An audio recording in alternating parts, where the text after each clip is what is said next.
Jay Shear. Jay Shear. Jay Shear. Jay Shear, business consultant. Jay Shear. Jay Shear Business Consulting.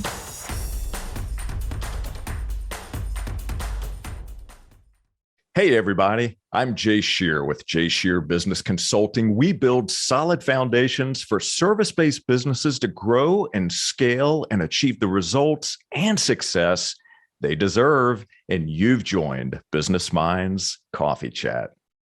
Seth Godin said, "The only thing worse than starting something and failing is not starting something." Well, on today's episode, we talk about starting something, startups, becoming a leader, failure, and much more. Our guest is an executive coach, an angel investor, advisor, author, speaker, podcast host, and a recovering CPA. She's been named the #1 startup coach in the world and the #1 global guru for startups. Her list of clients includes Etsy, Microsoft, Foursquare, Venmo, Google, and many others. Her articles have appeared in Harvard Business Review, Inc.com, and Forbes.com, among other publications. And on top of all of this, she's also a Broadway investor, has done stand-up comedy, released a rap video, and knows a thing or two about swinging a kettlebell. Please welcome Alisa Cohn. Alisa, it is so great to see you. Thank you for being here today. Jay, what a lovely, lovely introduction. And thank you so much for having me. I'm excited to do all those things, to talk about all those things, especially kettlebells today. Love it. Outstanding. Well, I'm really looking forward to this conversation. So let's dive right in. I'd love it if you would share with us first what words you would use to describe yourself. Oh, well, for better and for worse, I guess I would use the words direct. I would use the words down to earth and also funny. I like to laugh. I like to be accessible. I like to keep it light. And I think that it's important to build relationships to have kind of a sense of humor. Wonderful. Thank you for sharing that. So let's wind back the hands of time a bit. I always think it's important to get to know someone, to understand their backstory, to understand the experiences that they had in their youth, and those certain things that shaped who you are today. So let's go ahead and turn the clock back on you. Can you share with us a bit about your backstory? And let's talk about some of those early experiences that you had that shaped the person who you are today. Yeah. I grew up in a small town, and it was a town, Holliston, Mass, with 16,000 people in it. And when my father used to talk about me, my father would say, Alisa knew she wanted her own apartment at 4 years old. So I guess I was always independent in some way. I also know that I was always a seeker. I was always curious and interested in finding out, like, why is that? And how does the world work? And I don't understand consciousness and things like that. And I began to be the person that everybody would turn to for advice. Like when I was a kid in 6th grade, we were doing this like play of some sort, and everybody kept coming to me to ask me, can I be this part? Can I be that part? And I never really understood why they were asking me. So I guess I would just say that I had maybe an overdeveloped sense of responsibility and accountability at an early age, as well as being somebody who wanted to help people get what they wanted and get where they were going. So I think all those experiences were true of me at a young age. And the last thing I would say is that when I was 14, I was on a bus with my friend Kim Berman, and we were talking about what would you do if money were what would you do when you grew up if money were no object? And we both answered that question. And what I said was, I would have intense conversations. So when I became a coach, it became a context for me to have intense conversations over and over and over again, because most people don't want to have intense conversations all day long. And we're together for like an hour and they have an intense conversation and that's fine. They move on, but I get to have an intense conversation with the next person. So I think all of those are the seeds of my profession, start at a young age. Wonderful. By the way, what was your friend's response to that question? I think about that and I don't really remember. I'm not sure if she had a good response. And oh, by the way, her superpower turned out to be really raising her family. And that was not really on her mind at age 13. But now in hindsight, it's clear that she was really somebody who was very devoted to raising her family and raising her kids. P.S. I'm the one who introduced Kim to her husband, Farzad. So you're welcome, Kim and Farzad, and you're welcome 3 children who would not exist without me. Look at you, the matchmaker. That's right. I love it. Yes. So what did your parents do as you were growing up? What was their career? What were they involved in? My parents, my father was a quality assurance manager or something. He was a tech guy, basically, and he specifically did QA. My mother left her job with the Social Security Administration to raise us, and then took on a bunch of jobs, and then ultimately went back to the Social Security office. And just to say that when I entered the workforce, sort of right as I was graduating from college, my mother said to me, "You are going to love working. You're going to love it." And my mother and I were very similar. And I could see that she loved working. She loved the independence, right? So she could make her own money. She loved being good at something. She loved public speaking, which she got to kind of go out and do speeches about Social Security and how it could work for you. So like on her small stage, she was like a very big public speaker. And so I think that my parents really instilled in me a sense of enjoying what you did, in a sense. And also my parents did a lot of, I guess you might call, I sort of at the time thought it was quirky volunteer work. They were both volunteers at the Museum of Science and other organizations. And also, last thing I want to say of my parents is that they were among the founding families of the temple. We were a very small Jewish community in Holliston, and my parents were among the founding families to build our own synagogue and have our own, home for the Jewish people in Holliston. And, that was like I look back on that with a lot of pride, that they took a real leadership role and a proactive role in seeing that we could have something, even though there was nothing there now. Wow. Remarkable. That truly is. Yeah. So let's staying on that thought for a moment around our youth and some of those lessons that we learned. What was something that you believed about yourself early on that you discovered wasn't true? This may not be from childhood, but one way or the other, I guess I would say I assumed that I, like everybody in my family, everybody I knew, would have just a regular, normal job. And as I became a coach and then kind of moved on in my career, because I had that kind of very normal mainstream experience of myself, I never thought that I would be a public figure. I never thought that I would be able to write a book. And so those are all things I had to go through my own personal transformation to kind of debunk inside of myself in order to have the career I wanted to have. Interesting.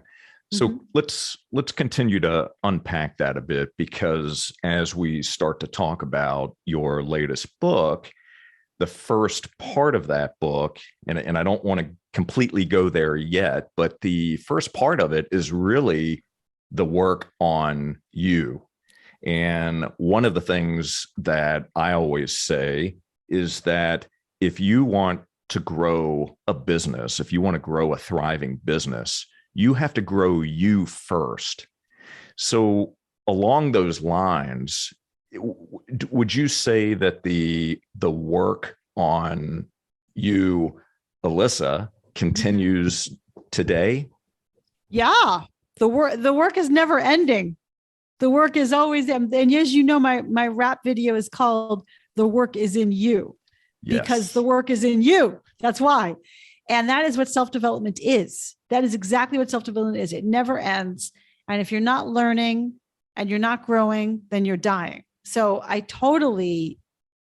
but that's my religion, is personal development, and has been probably since I was a kid, but certainly my entire adult life.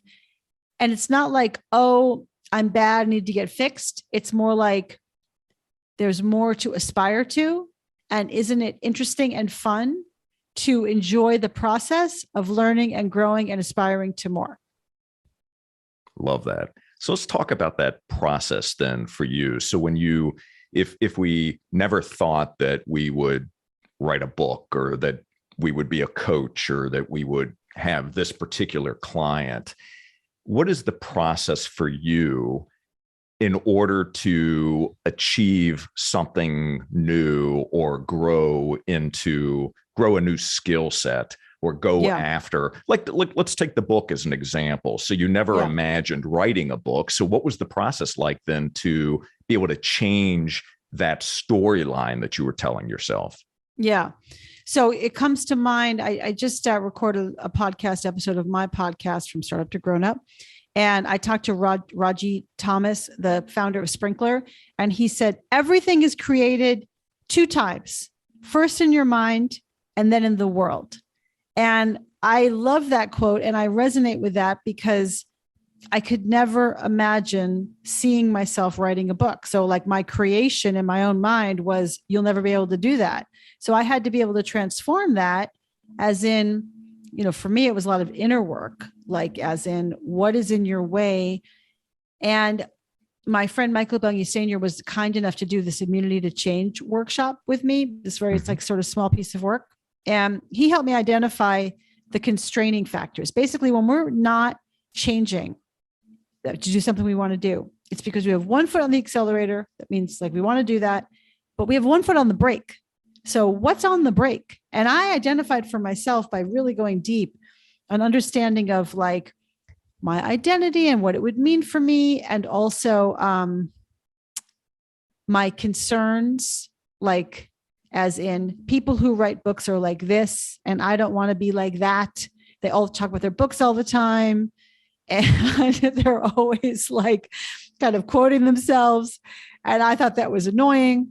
And so that's an example of what was in my way about not wanting to be that person, but also a sense of I'm a little girl from a small town. Who am I to kind of write a book? Who am I to be a public figure?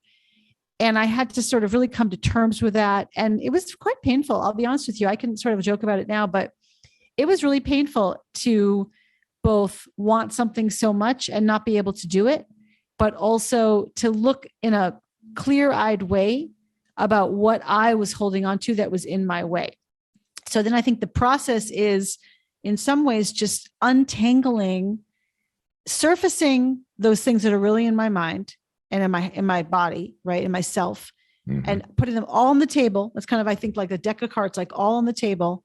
And then deciding, who do you really want to be? Like that sort of idea of envisioning in your head first, if all that stuff was on the table and not embedded inside of you. So it sounds a little esoteric, but I think it's a lot of thinking and then acting your way into that new identity that you want to take on. Yeah, I think that's really a remarkable experience and journey that you went on. And what always amazes me, and that's one of the premises of this show, is talking about the human experience, right? It's a business show, but we all go through those experiences of whether it's self-doubt, the stories that we tell ourselves, and learning how to reframe, learning how to work past the limiting beliefs that we carry with us. And often it's not even our own beliefs, right? It's beliefs that were passed on to us. It's biases that we carry, but how we're able to work past that to achieve the level of success that we want in our own lives. So I appreciate you sharing that. And I appreciate you sharing that you have done the deep work yourself and you continue to, because we're always a work in progress, right?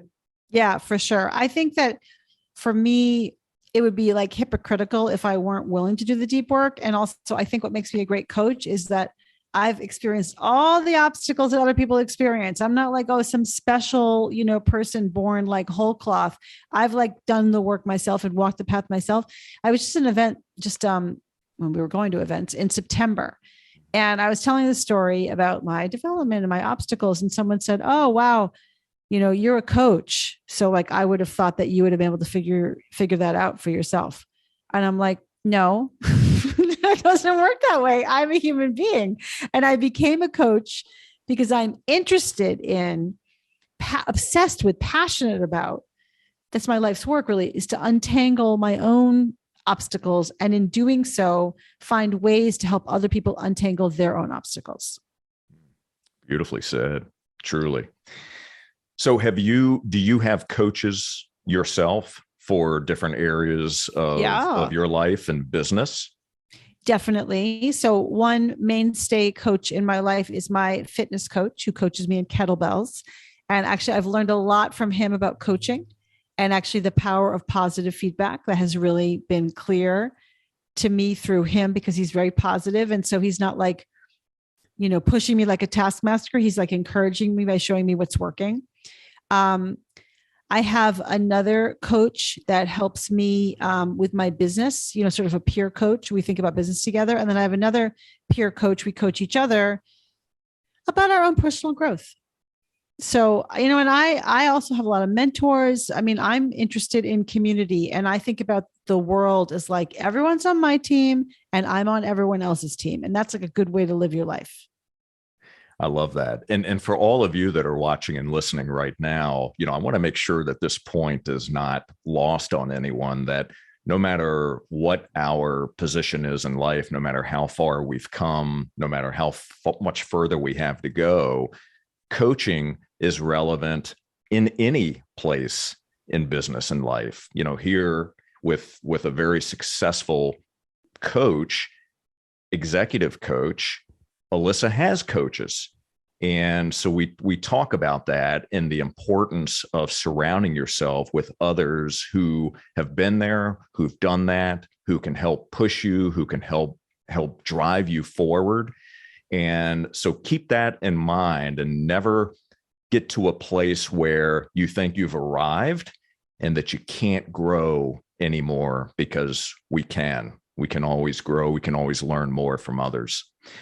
So let's talk then about when you decided to get into coaching officially as a career. What was the impetus behind that decision? And when you finally said, this is where I'm going to be investing my time, what did that feel like for you? Well, a little bit in fits and starts. So I went to a conference and I met a coach. I met Cheryl Richardson. And she's a speaker and a coach. And she spoke to the volunteers. And I was like, who is that? I want to do that. And I followed her around the conference and I saw her stand in a room of 500 people and she gave a talk. And then she said, okay, who wants to get live coached right now? And I thought, oh my God, what's going to happen now? And someone stood up. She did live coaching with this person. And I thought, oh my God, I could never do that. But I also thought I could do that. Like I saw that in me somehow. So I followed her around and I said, what should I do? Should take coach training? I said, okay, I'll take coach training. But in the meantime, I was still working in a big four accounting firm, a professional services firm. And so I was trying to figure out, what am I really going to do? And I felt too young to be actually an executive coach. So I ended up I wanted to make it, that was in the head. The music in my head was to make a difference, that the work of my hands mattered. And I didn't feel like at PwC, it was just too big for me. And I just could not see how the work of my hands mattered. So I went off to the startup world. And I was the CFO of one startup and the head of strategy of another startup. And that made me think like I could make a difference here because it's so small. I took my coach training. I hired my own coach. I coached all my friends for free. And then the startup world imploded, of the 2000s. And I thought, okay, I'm going to become a coach now. But easy to say, right? So on Friday, I said I'm going to become a coach. And on Monday, I became a coach. And it was like really difficult, actually. It was very scary. I didn't know exactly what to do. Again, I had hired my own coach, so she helped me figure out what to do. And I began to coach people who I didn't know for free. And I began to get referrals from them. And I began to charge. I did all these things that I had to do to build my business. But one thing, Jay, that I did at very first is that I built a vision board, which is such a hokey thing to do, but I did it. And it was like a vision board of my ideal life. And even when I did those difficult things, like make cold calls or like, be rejected, or one time someone said, well, what is a coach? And I was so ineffective at answering his question and so garbled that he said at the end, oh, that was compelling, in a very sarcastic way. That actually happened. I know. So I had a lot of like issues. I mean, it was like not all straight up and to the right. Right. So I kind of kept thinking, I kept going back to my vision board, as in, this difficult moment is not why I'm doing this. It's the promise of this vision board. That's why I'm doing it. So I use it to inspire myself.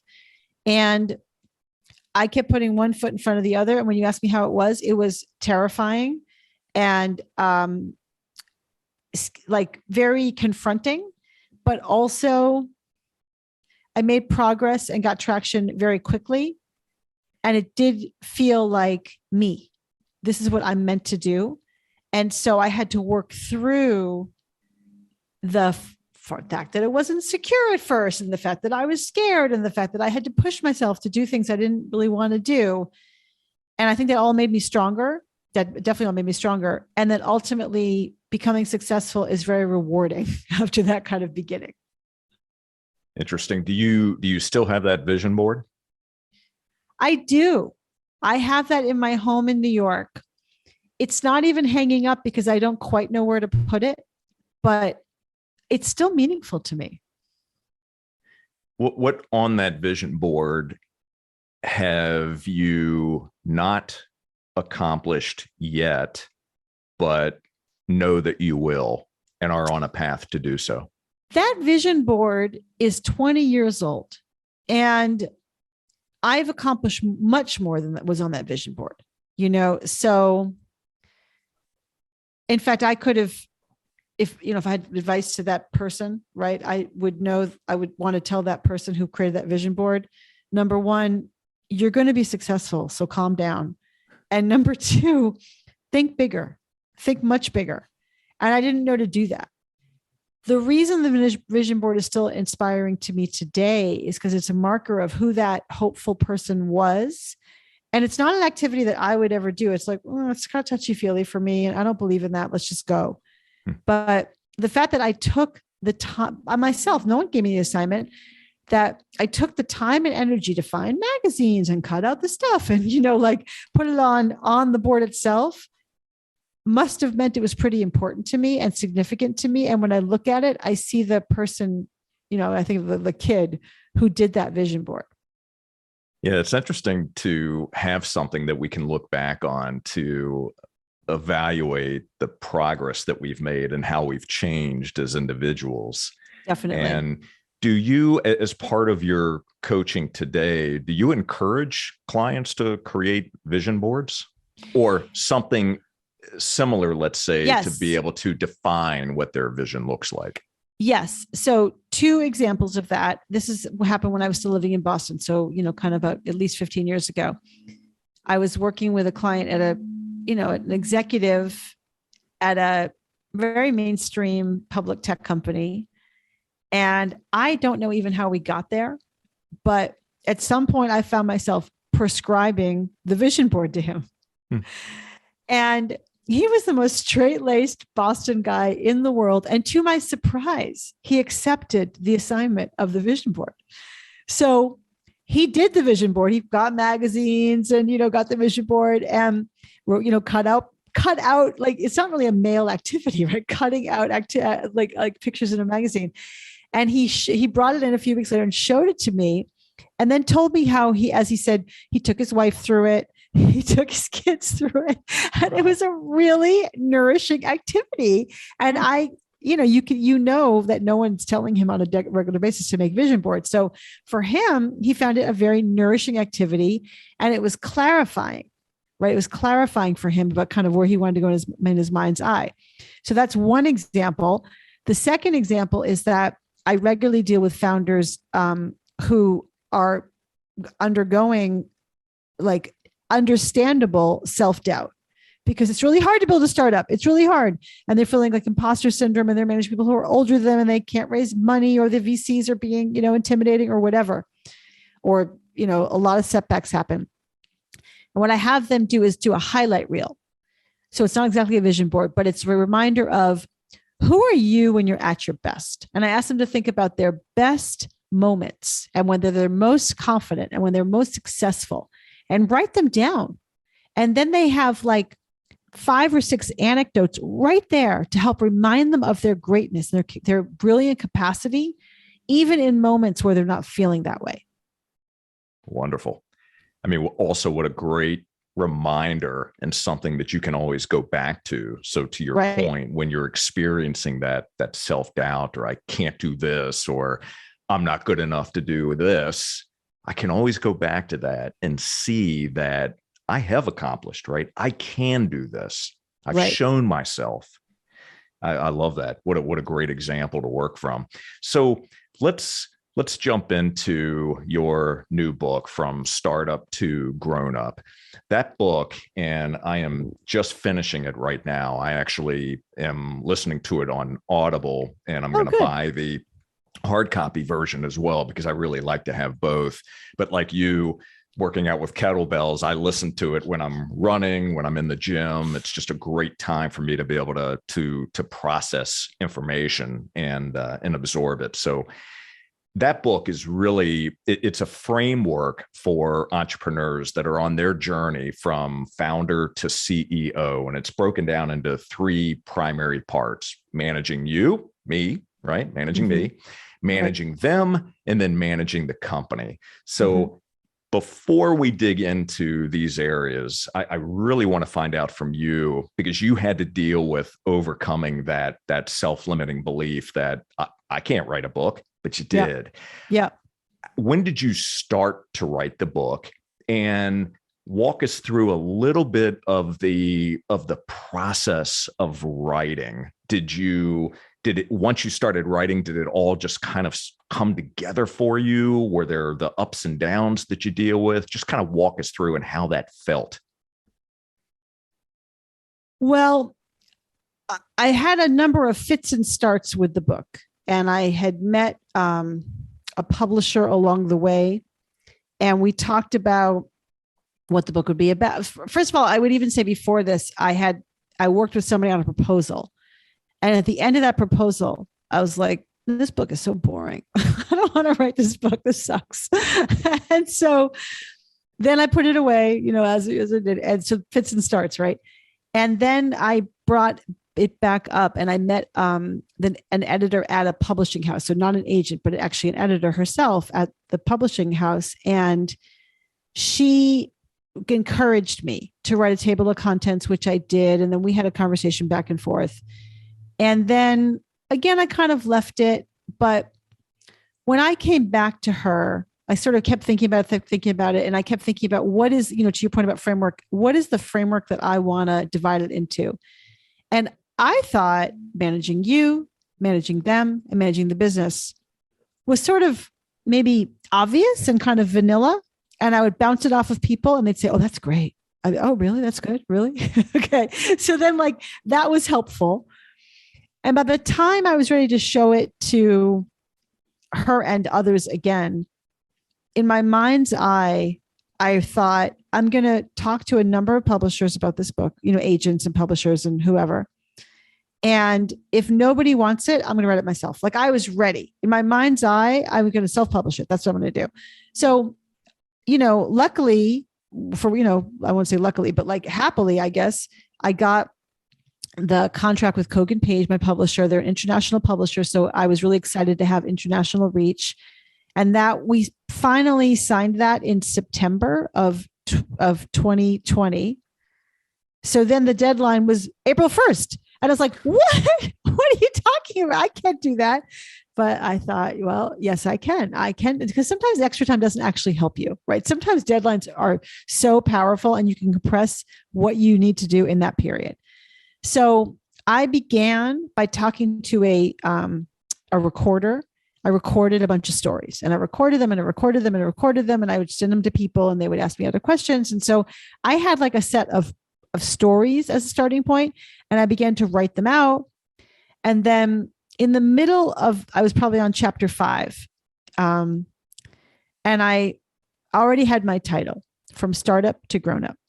And I was reading through my book, what I had already written. And I thought, oh, this book is terrible. It's so disappointing. It's so disappointing. My book is such a great title, From Startup to Grown Up. What a great title. It deserves a better book. And I was so upset. Yeah. So I thought, well, hang on, it's only February and I have till April. So I don't have to just, I've sort of realized this is not a book you're reading. This is a book you're writing. So I gave it to a very good friend and I said, he's an editor. And I said, what's wrong with my book? And he was so kind to read my first chapter. And he was so kind to say, oh, you have such great ideas, but you don't have the right structure. And then he was so kind to sat down with me and work on the structure. And I rewrote chapter 1. It took me a long time, but I rewrote it and I thought, oh, okay.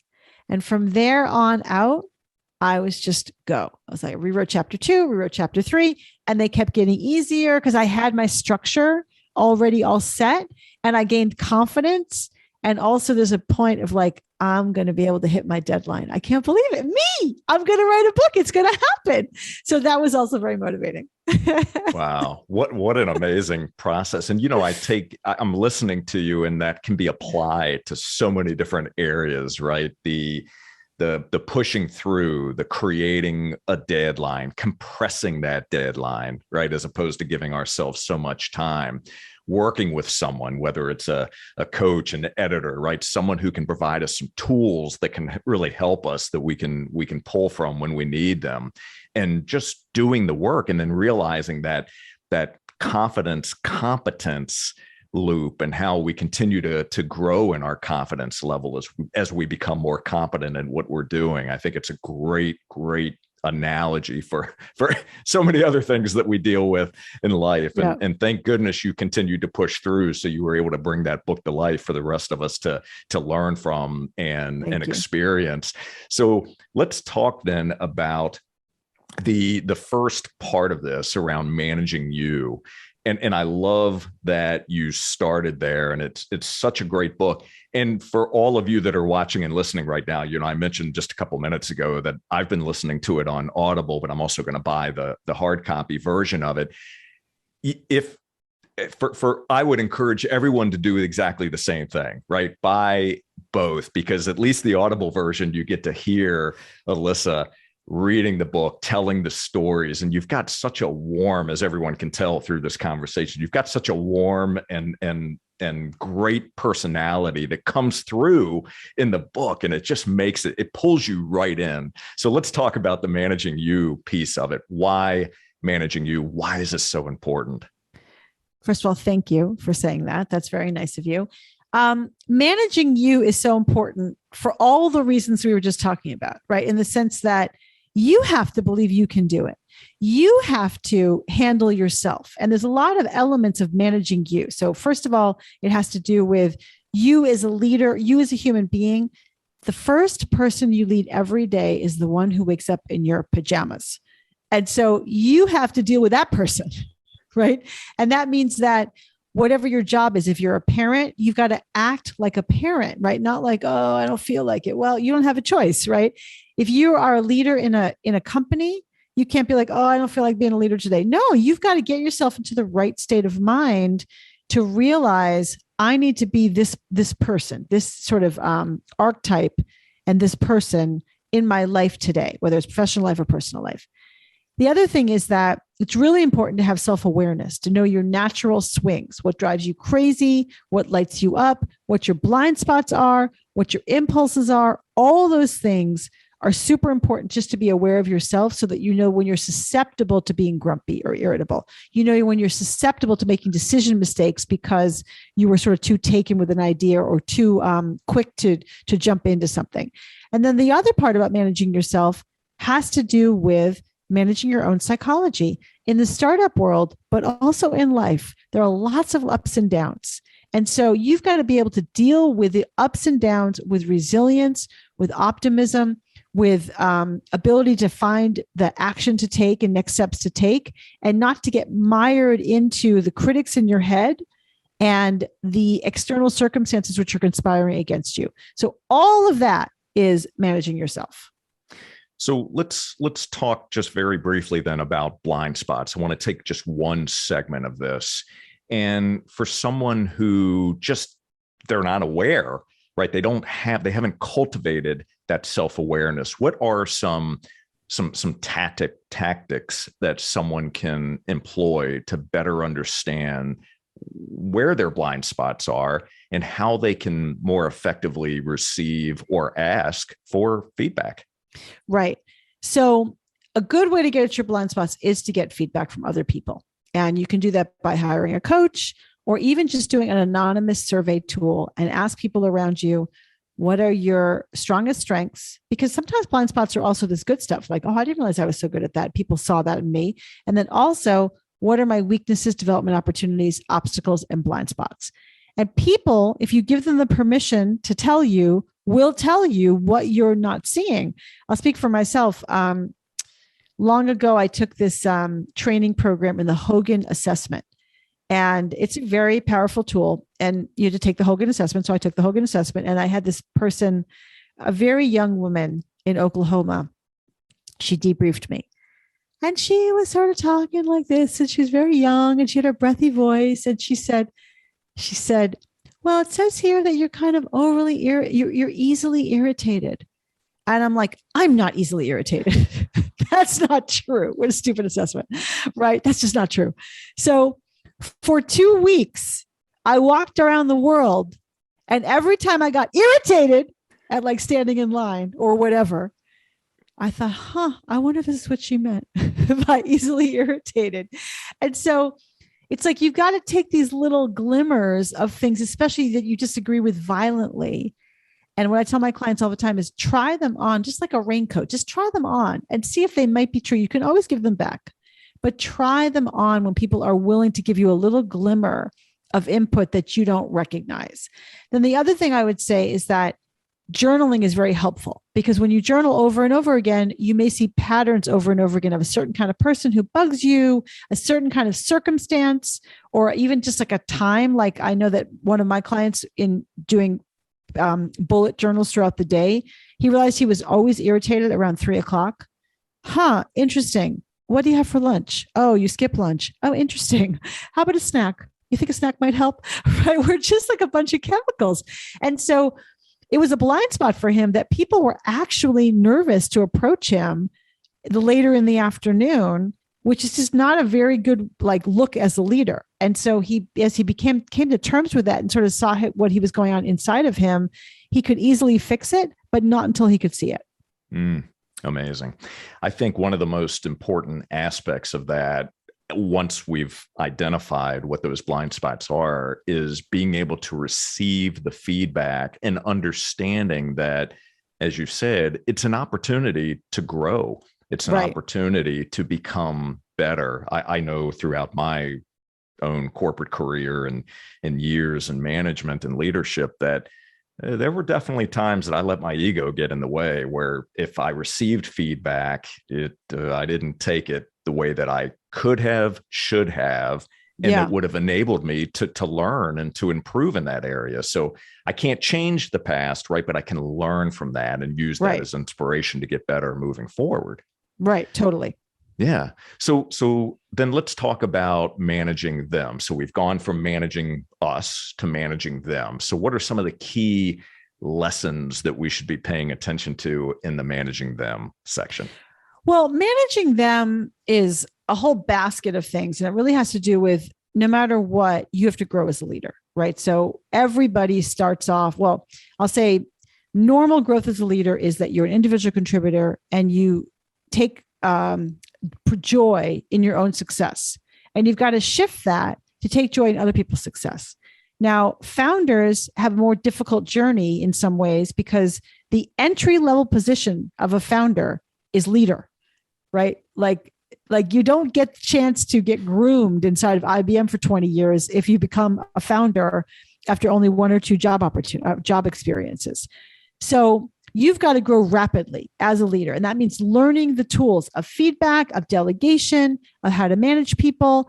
And what I say at the very beginning of the book is leadership is an unnatural act, because the truth is that you don't grow up knowing how to give other adults feedback. It's weird. You don't give your friends feedback. That's kind of weird.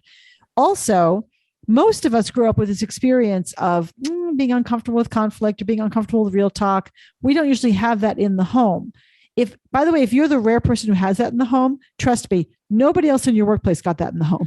Okay. So people shy away from direct conversations. They shy away from so-called confrontation and conflict. And the other thing I would say is that people, human beings and adults, don't naturally give praise to their people. And yet praise and progress are among the most motivating things you could do for your employees. By the way, they're free for, just in case you're unclear.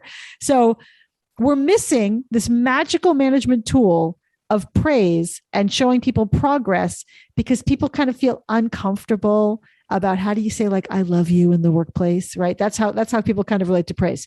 So, or they don't think about it, or they themselves grew up in a family which was short on praise.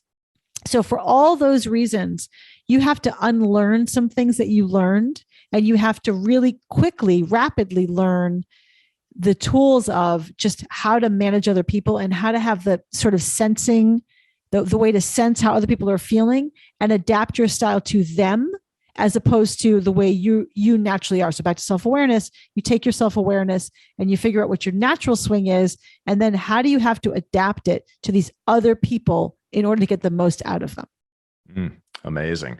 Well, let's tug on the thread for a moment about giving praise. So share with us maybe an example of a coaching client that you've worked with who really was not very engaged or wasn't giving praise.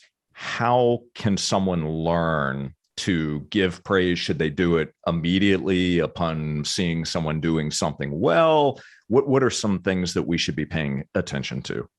So I had a client who was a CEO of a very fast moving startup, and he came to me probably actually 4 or 5 years in. And on the one hand, the company's doing really well. On the other hand, there was really low morale and almost like mutiny inside of the company. So we started working together. And the issue was no one doubted his intent. Like, he's not political. He cares about the company, body, heart, soul. He's there first thing in the morning and he doesn't leave until late at night. He's giving it all for the company. So that was like the positive. And also he's super smart and he had great vision. But he was so demanding and so critical that people just didn't even know, like they didn't want to deal with him. And in particular, if they went to ask him a question, he would make them feel stupid, either by interrogating them. Well, how about this? How about this? How about this? Or by asking a question like, well, didn't you think of this? Like, you dummy, why didn't you think of this? He didn't realize that was about his anxiety, his own critical voices in his head. So that's, again, a natural act. Like, his natural swing was, what's wrong with you? Get this done. And, he was just had a lot of anxiety about the company, as most founders do. No matter how well you're doing, you don't really always know. You don't know how it's going. You're always nervous. So that was leaking out into his employees. So what I helped him do was, first of all, see that, change his style, because actually asking questions is very helpful, but as an ally, not as a critic. So I helped work on his style in that way. And then I helped him, basically, if you're a critical founder or leader and you never give praise, they only see you when there's a problem. So I helped him think about how to proactively look for things to praise and compliment. And when you're proactively looking for them, there they are. You did a good job in that meeting. You did a good job in that client, situation. That was a great PowerPoint deck. Thanks for presenting all that. And then I helped him codify that for the company altogether. And they began to do a weekly wins day. And so they would all stand in a circle. This is back before we were all remote. Stand in a circle and shout out their own wins one round. And then the other round would be to shout out other people's wins. And so he created not just himself giving more positive feedback, but a culture where more positive feedback was given to people. That became a more motivating place to work.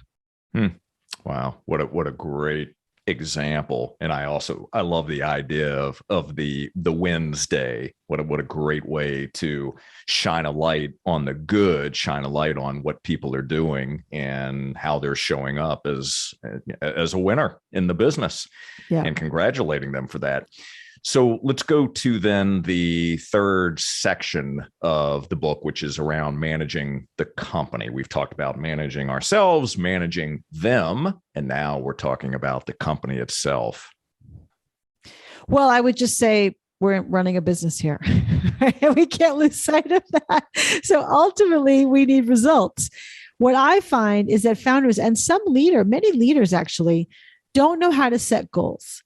Don't know how to then look at goals and see, do we make them or do we not make them?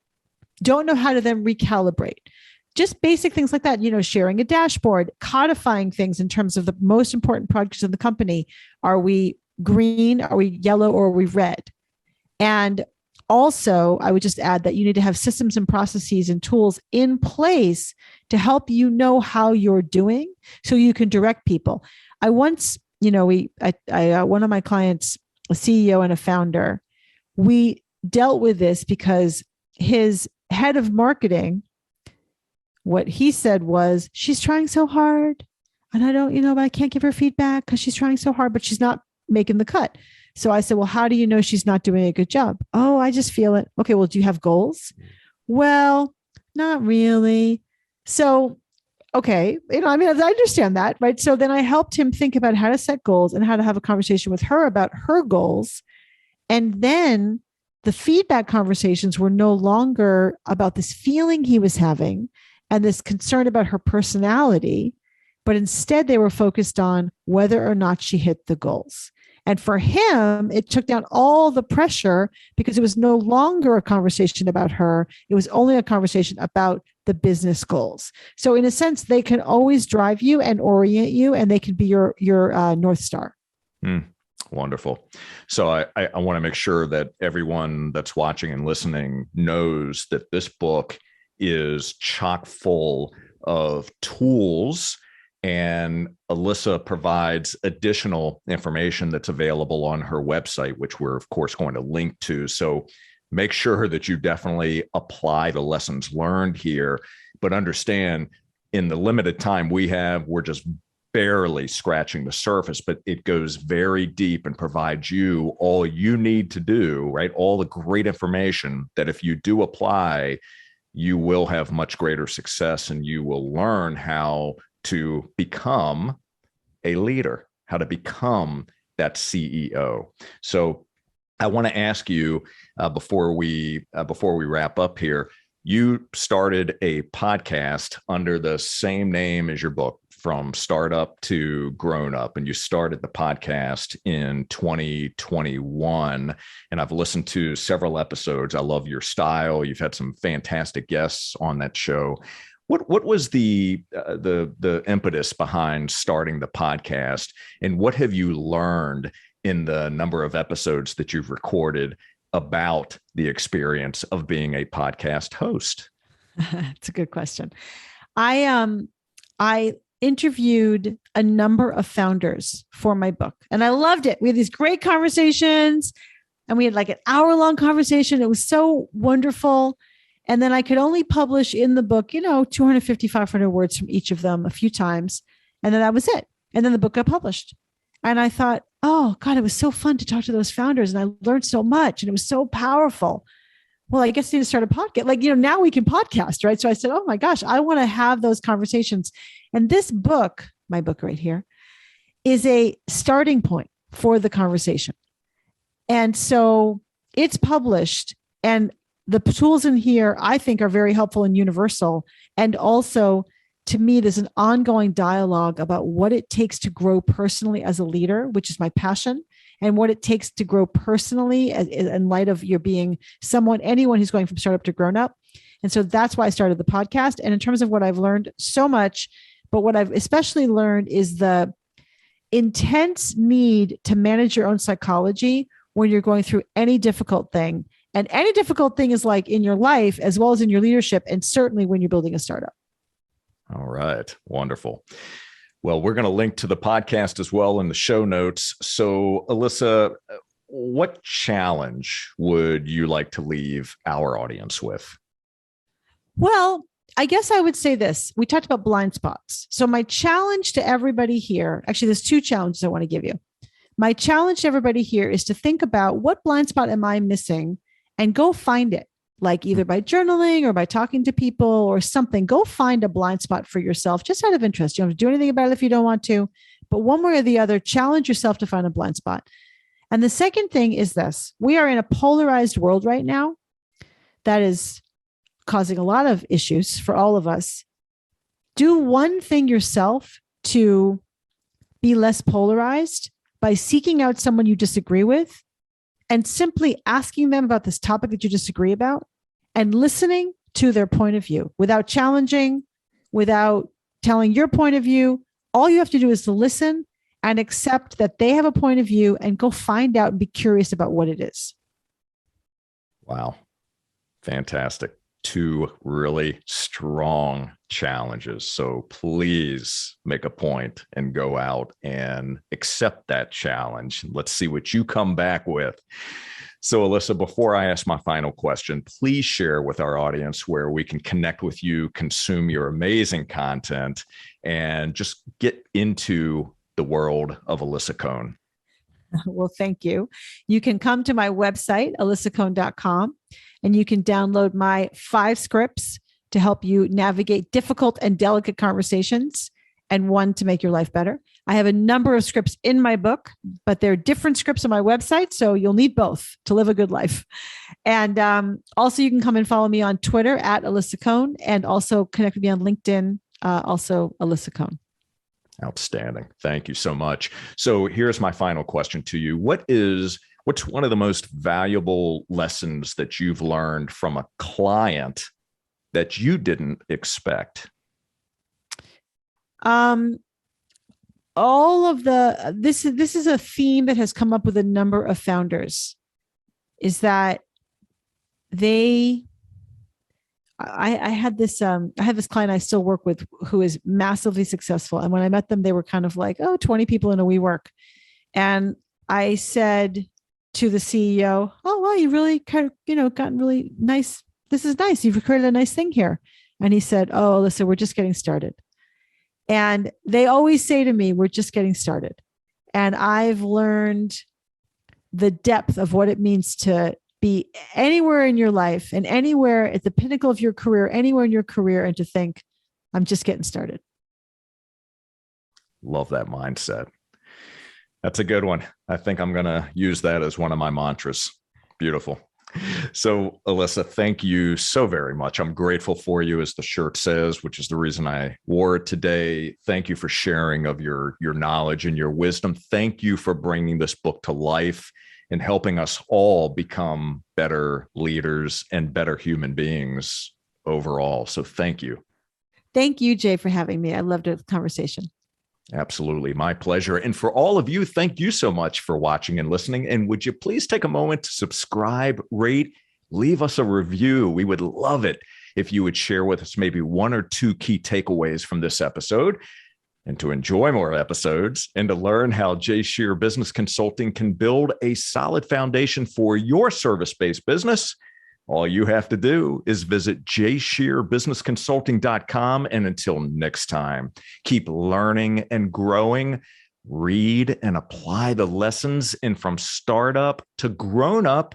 And we'll see you on the next Business Minds Coffee Chat. Take care.